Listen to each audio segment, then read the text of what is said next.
ప్రభు ఘనమైన నామమునకు మహిమ కలుగునుగాక. మన ప్రభువును రక్షకుడునునైన యేసుక్రీస్తుల వారి యొక్క ప్రశస్తమైన నామమునకే మహిమ, ఘనత, ప్రభావములు యుగ యుగములకు కలుగునుగాక. సర్వాధికారి అయిన దేవుడు ఆయన గొప్ప కనికరాన్ని బట్టి మరొక శుభదినాన్ని మనకు అనుగ్రహించి దేవుని మాటలు ధ్యానము చేసే భాగ్యాన్ని దేవుడు మనకు దయచేసి ఉన్నాడు. ఈ దినమును, ఈ సమయమును చూడలేక కాలగర్భంలో కలిసిపోయిన వారు కొందరున్నారు. చూసిన దేవుని స్తుతించలేని వారు కొందరున్నారు. దేవుడు మనలను, ఆయనను స్తుతించే భాగ్యాన్ని ఇచ్చినందుకు దేవునికి మనము ఎంతగానో స్తుతులు, స్తోత్రములు చెల్లించబద్దులమై ఉన్నాము. అదే సమయంలో దేవుని వాక్యం వినుటకు దేవుని సన్నిధానంలో కూడి ఉన్న దేవుని ప్రియబిడ్డలైన మీ అందరికీ కూడా ప్రభు అయిన యేసుక్రీస్తు పేరట వందనములు తెలియచేయచ్చు ఉన్నాను. ప్రభునందు ప్రియులారా, ఈ సమయంలో మనము ధ్యానము చేయబోయే అంశ భాగము ఏమిటి అనగా, దేవుని నమ్మిన వారికి క్షేమము ఎలా కలుగుతుంది. క్షేమము ఎలా కలుగుతుంది. దేవుని నమ్ముకున్నాం, క్షేమంగా బ్రతకాలన్న ఆశ మనది. జీవించే కొన్ని దినాలు క్షేమంగా, ఆరోగ్యంగా దేవుడిచ్చిన ఆయుష్ను గడపాలన్న ఆలోచన మనది. క్షేమము అనేది మనము అడిగి తెచ్చుకునేది, మన దగ్గర ఉన్నది కాదు. అది ప్రభువును అడిగి పొందుకునేది. అందుకే ప్రభువును అడిగితే తప్పక దయచేసేవాడు. అయితే ఎలాగా ఆ క్షేమాన్ని మనం పొందుకుంటాం, ఆ క్షేమకరమైన జీవితం ఎలా కలుగుతుంది అని మనం చూస్తే చాలా విషయాలు ఉన్నాయి. సమయానుకూలంగా కొన్ని విషయాలు మనం ధ్యానం చేద్దాం. ఇర్మియా గ్రంథము 29వ అధ్యాయము 7వ వచనాన్ని ఒకసారి మనం చదువుకుందామా. క్షేమము. అప్పుడప్పుడు మనం చిన్నప్పుడైతే మేము చాలా ఉత్తరాలు రాసిన అనుభవాలు నాకున్నాయి. మీరు క్షేమమా, మేమిక్కడ క్షేమం అని. 7వ వచనాన్ని చదువుకుందాం. 7వ వచనాన్ని. నేను మిమ్మును చెరగొనిపోయిన పట్టణం యొక్క చెరగొనిపోయిన పట్టణము యొక్క క్షేమము కోరి దాని కొరకు యెహోవాను ప్రార్థన చేయుడి. దాని క్షేమము మీ క్షేమమునకు కారణమగును. ప్రభునందు ప్రియమైన వారలారా, అద్భుతకరమైనటువంటి మాట దేవుని దాసుడు ప్రవక్త అయిన ఇర్మియా మాట్లాడుతూ, ఎలాగ ప్రభువా మాకు క్షేమం కలుగుతుంది, మా కుటుంబాలకు క్షేమము కలుగుతుంది అని అంటే, మొట్టమొదటిది ప్రార్థనే మన క్షేమమునకు కారణం. అంటే ప్రార్థించే వారికి క్షేమము కలుగుతుంది. ఈరోజు చాలామందిని మనం చూస్తున్నప్పుడు మందిరానికి వెళ్తారు, వస్తారు, కానీ ఏం చేయరు? ప్రార్థన చేయరు. అందుకే మేము మంచి మందిరానికి వెళ్తున్నాం, మాకెందుకు క్షేమం కలగల అని అంటే, అదిగో అక్కడ అన్నాడు చూడండి, యెహోవాకు ఏం చేయాలట? ప్రార్థన చేయుడి. దేవుని యందు ప్రియమైన వారలారా, ఎవరైతే దేవుని సన్నిధానానికి వచ్చి దేవుని ఎదుట మొరపెడతారో, అక్కడ ప్రార్థన అంటే మేము చేసుకుంటాం కదన్నా, వచ్చి కూర్చొని మేము ప్రార్థన చేసుకుంటాం కదా, ఇంకా మరి మాకు క్షేమం రావాలి కదా అంటే, మీరు బాగా చదవండి ఆ మాట. ఏమని రాయబడింది? చెరగొనిపోయిన పట్టణము యొక్క క్షేమము కోరి దాని కొరకు యెహోవాను ప్రార్థన చేయుడి. దాని క్షేమము మీ క్షేమమునకు. అంటే ఈ లోకంలో చాలామంది పాపానికి చెరగొనిపోయారు, దేవునికి దూరంగా అయిపోయిన వాళ్ళు ఉన్నారు. అందుకే ఇక్కడికి వచ్చిన తర్వాత దేవుని సన్నిధిలో మనము చేసే ప్రార్థన క్షేమాన్ని ఇస్తుంది.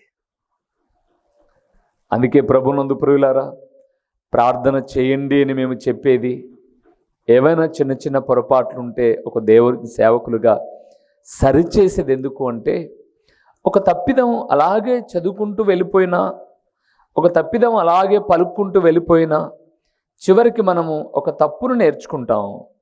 ఒకవేళ ఇక్కడికి బాగానే ఉండొచ్చు, రేపొద్దున ఎవరైనా క్రొత్త వ్యక్తుల దగ్గర మనం ప్రార్థన చేయాల్సి వచ్చినా, లేదా మన సంఘంలోనే క్రొత్త వ్యక్తులు వచ్చినప్పుడు మనం ప్రార్థన చేయాల్సి వచ్చినా, మనం ఒక తప్పు ఆలోచనలో మనం వెళ్ళిపోతూ ఉన్నప్పుడు ఖచ్చితంగా వాళ్ళు ఏమనుకుంటారంటే, అయ్యో వీళ్ళ మందిరం బాగుంది కానీ వీళ్ళ ప్రార్థనలో లోపం ఉందే అని అనుకుంటారు. అందుకే మేము కరెక్షన్ చేస్తూ ఉంటాం. నేర్పించడానికి, సరిచేయడానికే దేవుని సేవకులు ఏర్పరచుకున్నది. అలాగని ప్రార్థన చేయొద్దా? కాదు. ఒకటి ఏదైనా లోపము తెలిస్తే దాని సాధన చేసి ప్రభు పాదాల చెంత మొరపెట్టి ఆ సాధన ద్వారా పనులు సమకూడాలి. అందుకే ప్రార్థనను నిర్లక్ష్యం చేయకూడదు. ప్రార్థనను నిర్లక్ష్యం చేస్తే మన ఆత్మీయ జీవితం దిగజారిపోతుంది ప్రియులారా.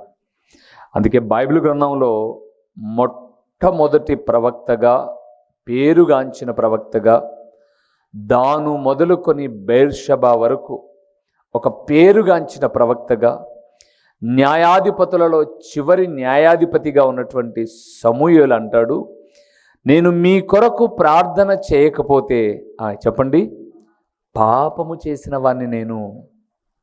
ఎంత మాట అది! నేను మీ కొరకు ప్రార్థన చేయకపోతే నేను పాపం చేసినట్టు అన్నాడు.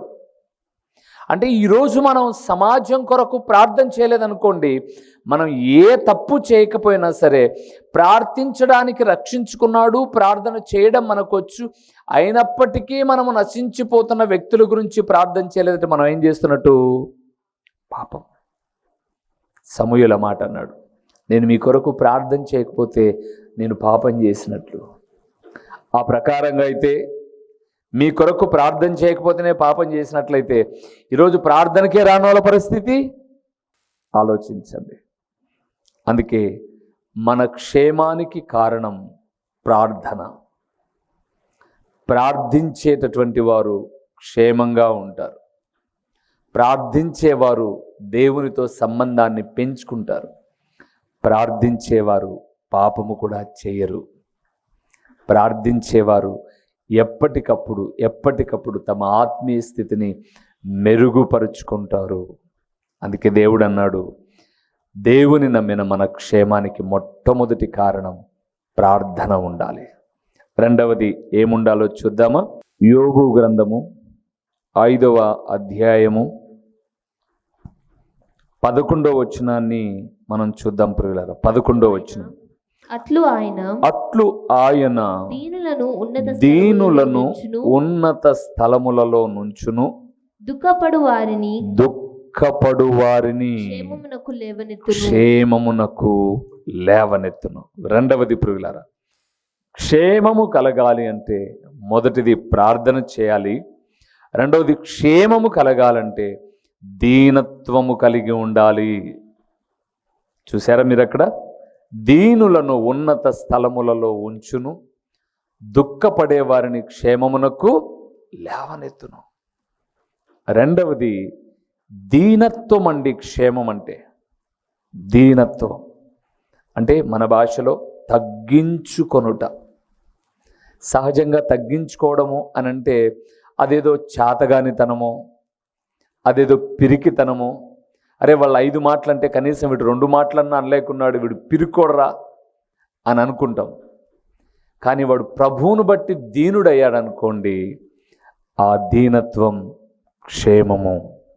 ఆ దీనత్వము క్షేమం ప్రియులారా. అందుకే బైబిల్ గ్రంథంలో మనం చూస్తే చాలామంది మనకు దీనులు కనిపిస్తారు. చాలామంది దీనులు. ఉదాహరణకు దావీదు ఒక గొప్ప దీనుడండి. సౌలు దావీదు కన్నా పెద్దోడు. సౌలు దావీదు మామ. ఒకవేళ మామకు 60 సంవత్సరాలు ఉన్నాయనుకుందాం, ఈ అల్లుడైన దావీదుకు ఒక 40 సంవత్సరాలు. ఈ మామ తరుముతూ ఉన్నప్పుడు సైన్యం కూడా వెనకబడుతుంది కాబట్టి ఒకవేళ మామను పడగొడదామన్నా సైన్యం వచ్చి మీద పడుతుందేమని పారిపోవచ్చు, అది వేరే విషయం. కానీ గుహలో మామ ఒక్కడే దొరికాడు.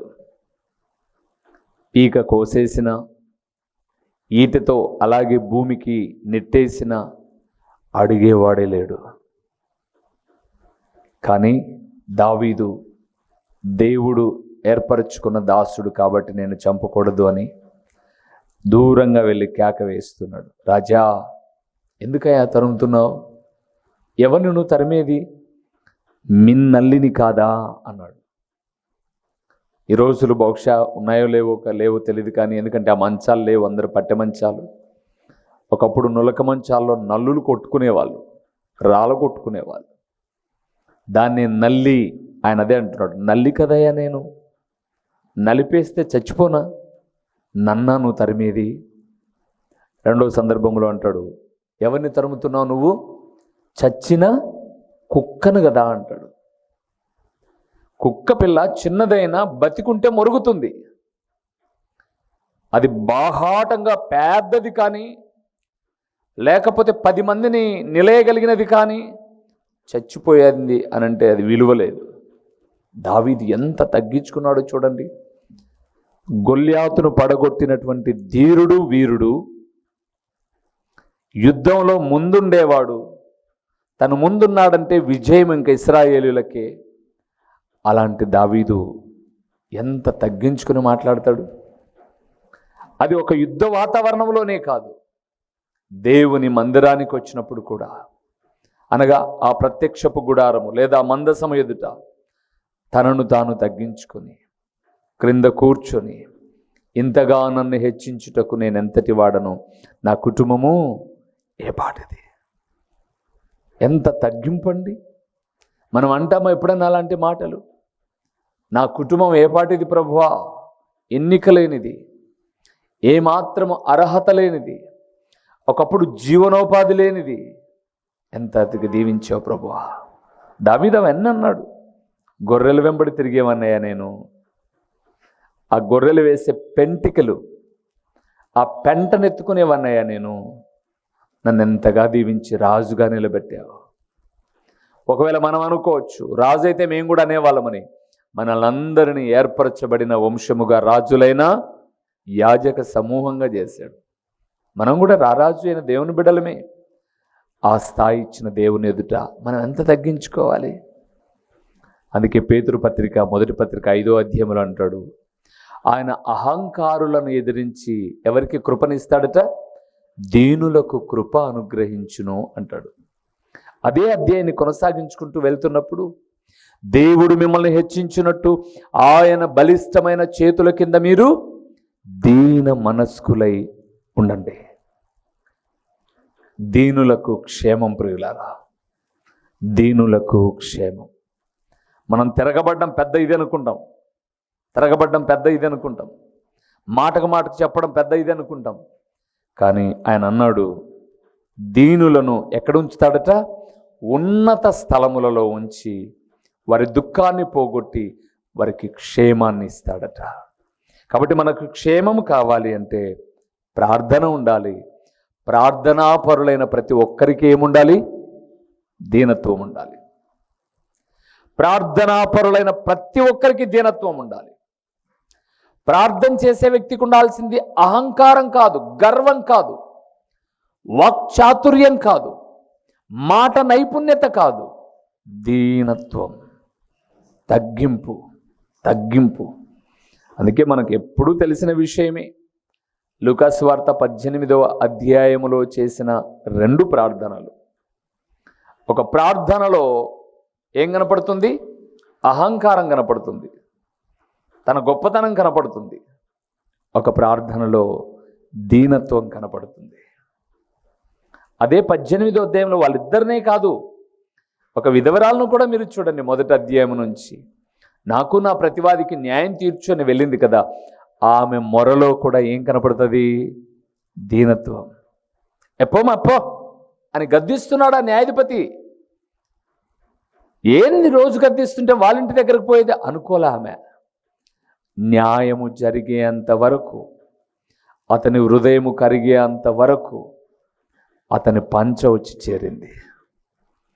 దేవుడు మనకు మేలు చేసేంత వరకు, ఆయన పంచ లేదా ఆయన మందిర సన్నిధిలో, ఆయన పాద సన్నిధిలో చేరాలి. ఆ దీనత్వమే క్షేమం. మూడవది ఎలా క్షేమం కలుగుతుందో చూద్దామా? సమూయేలు మొదటి గ్రంథం 12వ అధ్యాయము 14వ వచనం. మీరు యెహోవా యందు భయభక్తులు కలిగి మీరు యెహోవా యందు భయభక్తులు కలిగి ఆయన మాటను విని ఆయనను సేవించి ఆయన ఆజ్ఞను భంగము చేయక మీరును మిమ్మును ఏలు రాజును మీ దేవుడైన యెహోవాను అనుసరించిన ఎడల మీకు క్షేమము కలుగును. ఎట్లా కలుగుతుందట? మూడవది భయభక్తులు కలిగి. ఆయన మాట వినేటప్పుడు ఏముండాలి? భయభక్తులు కలిగి. మీకు నేను జ్ఞాపకం చేస్తాను కొన్ని విషయాలు. నేను ఒకసారి ఒక ప్రాంతానికి వెళ్ళాను.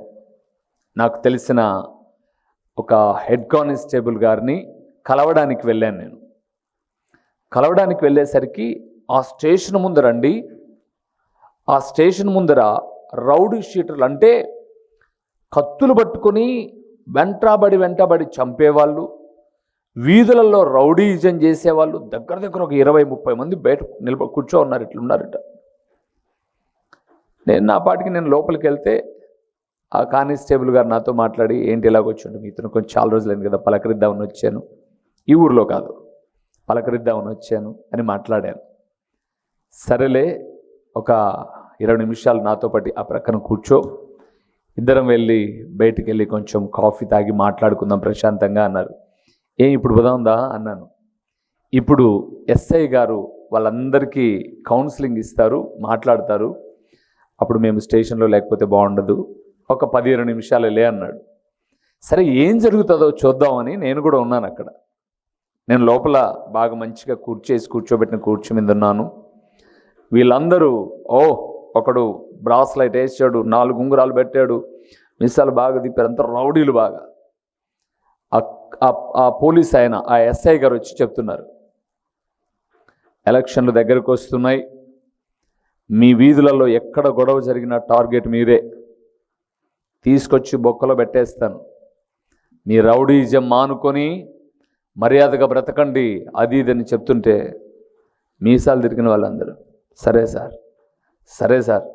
తర్వాత వాళ్ళు ఏం చేస్తారు నాకు తెలియదు, సరే సార్ అంటారు. ఏరా మొన్న వారం పిలిస్తే రాలేదంటారు నువ్వు అంటే, సార్ బాగలేదు సార్, ఇలాగ చెప్తున్నారు. నేను ఇక్కడ ఏం మాట జ్ఞాపకం చేస్తున్నానంటే, ఒక ఎస్ఐ ఎదుట అంత చేతులు కట్టుకొని సరే నన్ను మాట్లాంటే, సర్వాధికారి అయిన దేవుడు యేసయ్య అండి ఇక్కడ మనతో మాట్లాడేది. ఎంత భయభక్తి ఉండాలి మనకు. ఆ ఎస్ఐ మాట్లాడేది ఎవరిని? ఆ లోపల కూర్చున్న నన్ను కాదు, నాకు బాగా కూర్చోబెట్టారు. వాడిలో తప్పు ఉంది కాబట్టి వాడిని నిలేసి మాట్లాడుతున్నాడు ఆయన. యేసుప్రభుల వారు కూడా మాట్లాడేది ఎవరితో? నీలో ఏదో లోపం ఉంది కాబట్టి మాట్లాడతాడు ఆయన.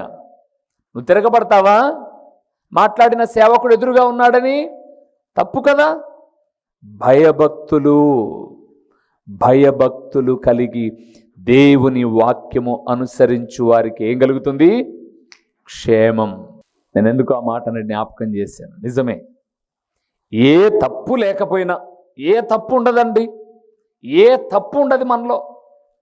బైక్లోనో, కారులోనో, స్కూటర్లోనో వెళ్తూ ఉన్నాం, మన దగ్గర లైసెన్స్ ఉంది, ఆర్సీ ఉంది, బండి బుక్కులు అన్నీ ఉన్నాయి. కానీ అక్కడ ఆ బ్రేక్ ఇన్స్పెక్టర్ అలాగ చేయెత్తాడు. అన్నీ ఉన్నాయని ఆగకుండా వెళ్తామా? ఆగాల్సిందే. ఆగాలి, కారు దిగాలి, పేపర్లు చూపాలి, నేను కరెక్ట్గానే ఉన్నాను సార్, నేను వెళ్ళొచ్చా అని ఆయన పర్మిషన్తో వెళ్ళాలి. ఒక వ్యక్తికే అంత గౌరవాన్ని ఇస్తే, ఇంత జీవితానికి ప్రాణాత్మ దేహములను ఉంచి బ్రతుకుటకు ఊపిరినిచ్చి, తినే ఆహారాన్ని జీర్ణ వ్యవస్థనిచ్చి క్షేమంగా కాపాడుతున్న దేవునికి ఎంత భయపడాలి మనం. అదే చెప్పాడు అక్కడ. మీరే కాదు, మీ రాజు కూడా భయపడాలి అని చెప్పాడు సమూయేలు. విశ్వాసులైన మీరే కాదు, మీ సేవకుడు కూడా భయపడాల్సిందే దేవునికి. ఏం కొమ్ములు రావు. తప్పుందా? తల్లడిల్లిపోయి ప్రభు పాదాలు పట్టుకోవాలి. ఆయన చర్చికి 1,00,000 మంది వస్తారు, ఆ శాలకు 1,000 మంది వస్తారు. ఎన్ని వేల మంది అన్నారా అని సామాన్యమైన ప్రజకు ఏ భయం ఉందో నడిపించేటటువంటి సేవకునికి కూడా అదే భయం ఉండాలి. ఎందుకంటే మనల్ని అందరినీ కలుగ చేసిన వాడు, సృష్టికర్త అయిన గొప్ప దేవుడు. ఆయన ఎదుట భయపడి ఆయన మాటకు ఎవరైతే విధేయత చూపుతారో వారికి క్షేమాన్ని ఇస్తాడు. మొదటిది, ప్రార్థిస్తే క్షేమాన్ని ఇస్తాడు. ప్రార్థించే వ్యక్తులకు దీనత్వము, తగ్గింపుంటే క్షేమాన్ని ఇస్తాడు. దీనత్వముతో పాటు భయభక్తులు కలిగి ఆయన మాటను అనుసరిస్తే క్షేమాన్ని ఇస్తాడు. ఇంకో మాట చూద్దామా? యోబు గ్రంథం 36వ అధ్యాయము 11వ వచనాన్ని చదువుతున్నాం. వారు ఆలకించి ఆయనను సేవించిన ఎడల తమ దినములను ఎలాగట? తమ దినములను క్షేమముగాను తమ సంవత్సరములను సుఖముగాను. చాలు ప్రియులారా, మీకు అర్థం కావడానికి 12వ వచనం కూడా చదివిస్తాను చూడండి. యోబు గ్రంథం 36:12 కూడా చూడండి. వారు ఆలకింపని ఎడల, ముందు ఆలకిస్తే అని చూసాం, ఆలకింపకపోతే వారు ఆలకింపని ఎడల వారు బాణముల చేత కూలి నశించెదరు, జ్ఞానము లేక చనిపోయేది. 2 పెట్టాడు మన ముందు. యేసు ప్రభుల వారు ఎలాంటి గొప్ప దేవుడు అంటే ఇరుకు మార్గాన్ని పెడతాడు, విశాల మార్గాన్ని పెడతాడు. ఆయన బలవంత పెట్టే దేవుడు కాదు. చాలా మంది అంటారు బలవంతపు మత మార్పిళ్ళు, మీరు యేసు ప్రభును చెప్పి బలవంతంగా మారుస్తున్నారు. ఎవరు మారుస్తారు బలవంతంగా? గుర్రాన్ని నీళ్ళ దగ్గరికి తీసుకుపోతాం కానీ నీళ్లు తాగాల్సింది అదే. ఎవరికైనా వాక్యం చెప్తాం కానీ విశ్వసించాల్సింది ఎవరు? వాళ్ళే. మీరు మమ్మల్ని బలవంత పెడతారు, ఎవరికి అవసరం? ఇట్లుంది అని చెప్పాం, నువ్వు అట్లా నడుచుకుంటావా లేదా నీ ఇష్టం. దేవుడు ఎవరిని బలవంత పెట్టాడండి. తమ ముందు 2 మార్గాలను పెడతాడు, ఇది పాడయ్యేది, ఇది బాగుపడేది అంటాడు. కోరుకోవాల్సింది మనమే. ఇది కొంత చూసి వస్తాలే ప్రభు అంటే, చూసి నాకు వెనక్కి ఏమొస్తావు రంగా, ఆడికి సగం నాశనం అయిపోతా పో అంటాడు.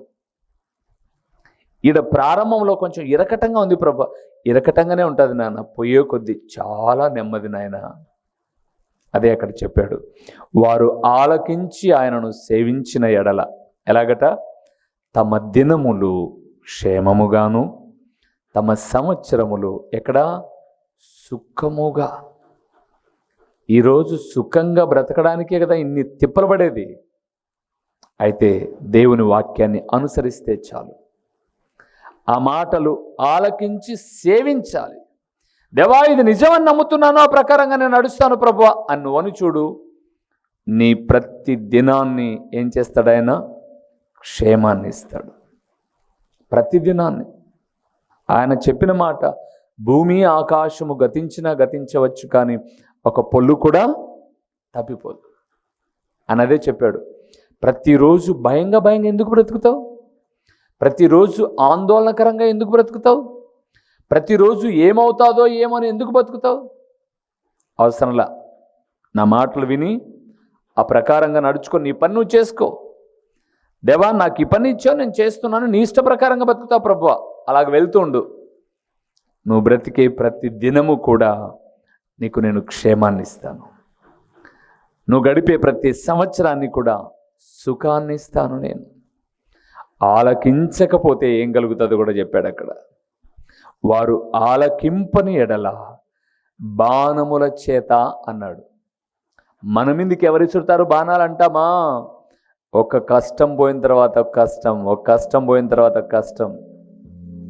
బాణాలని లేదా బుల్లెట్ అని గన్ను లోపలుండి ట్రిగ్గర్ నొక్కుతూ ఉంటే ఒకటి పోయిన వారం తర్వాత ఇంకోటి రాదు, వెంటనే వచ్చి దూసుకుపోతూ ఉంటుంది దేహంలోకి. అలాగే నీవు దేవుని మాట వినలేదనుకో, ఒకటి పోయేసరికి ఒకటి పోయేసరికి ఒకటి పోయేసరికి ఒకటి. అప్పుడే నువ్వు అర్థం చేసుకోవాలి, నేను ఎక్కడో దారి తొలగిపోతున్నాను. ప్రతిష్టత కలిగిన జీవితం అంటే దేవునికి మాట ఇచ్చిన తర్వాత ఆ మాటను నిలబెట్టుకుంటే క్షేమాన్ని ఇస్తాడు దేవుడు. కొంతమంది రాజకీయ నాయకుల మాదిరి వాగ్దానాలు చేస్తా అంటారు, దేవా నాకు అజ్జే ఇది ఇస్తా, నీకు ఇది ఇస్తా, అది ఇస్తా అని. దేవుడేం అడిగిండాడు? వీళ్ళే చెప్తారు అవన్నీ. కానీ తీరా అవి జరిగిన తర్వాత వాటిని మరచిపోతూ ఉంటారు. కానీ యొఫ్తా అలా కాదు. దేవుని ఎదుట మాట ఇచ్చాడు, ఆ మాటకు కట్టుబడి ఉన్నాడు. లాస్ట్కు తన కూతురునే ఇవ్వవలసి వచ్చింది. దేవునికి అర్పణగా వెనకడుగు వేల. ఒక్కగానొక్క బిడ్డ, దేవా నా బిడ్డ నా దగ్గర ఉండడం కన్నా నీ దగ్గర ఉండడం క్షేమం, తీసుకో ప్రభువా. మనం 100 రూపాయలు తీసి దాన్ని 4 సార్లు చూసి అది మారదంటే వేసేవాళ్ళు ఉన్నారు చాలా మంది. మారదంటే, చినిగిందంటే వేసేవాళ్ళు ఉన్నారు. మీరు కాదులేండి, మీరు బంగారం. చాలామంది, ఎందుకంటే మేము ఇద్దరు మీటింగ్స్కి వెళ్ళాం కదండి, అక్కడ చూసాం కొన్ని. మేము 10 రూపాయలు వేయడానికి అది ఇక చెల్లదు అని తెలిసిన తర్వాత వేశారు.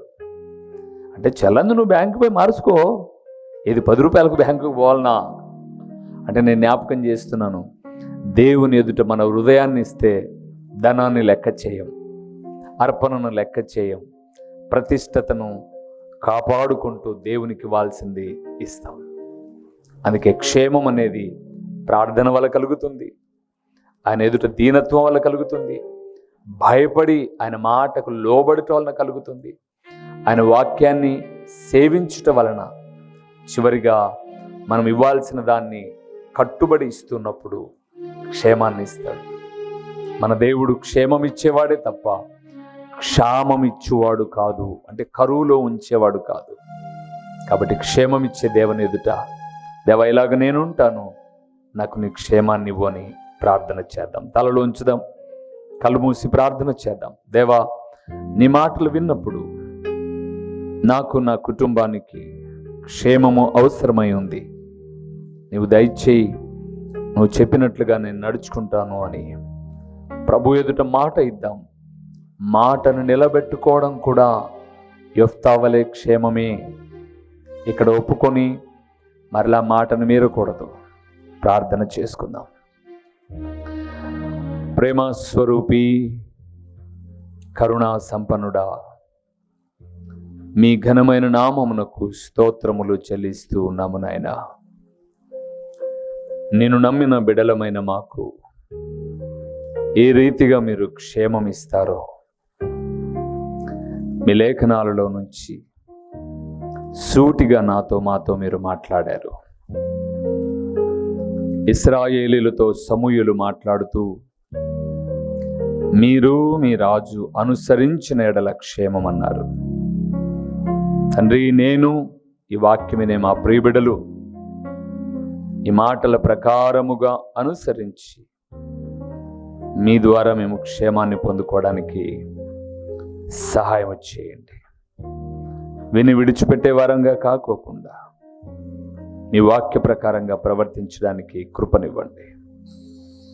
ప్రకటించబడిన పరలోకపు సంగతులు ఓ తండ్రి వ్యర్థముగా పోకుండా సారవంతమైన నేలను పడిన విత్తనము వలె 30 అంతలుగా 60 అంతలుగా 100 అంతలుగా ఫలింపచేసి మీ ఘననామానికి మహిమ ఘనత ప్రభావములు మీరు కలుగ చేసుకున్నమని ఈ ఎంతైనా నమ్మదగిన దేవుడవైన మీకు స్తుతులు చెల్లించుకుంటూ యేసు నామములో అడిగి పొంది ఉన్నాము తండ్రి, ఆమేన్. మా చిరునామా దైవజనులు బ్రదర్ ఓ రూబేన్ గారు, క్రీస్తు ప్రార్థనా మందిరం, డోర్ నెంబర్ 1-386, నగరిగుట్ట, పులివెందుల, కడప జిల్లా. మీ ప్రార్థన అవసరాల కొరకై సెల్ నంబర్ 9989067409.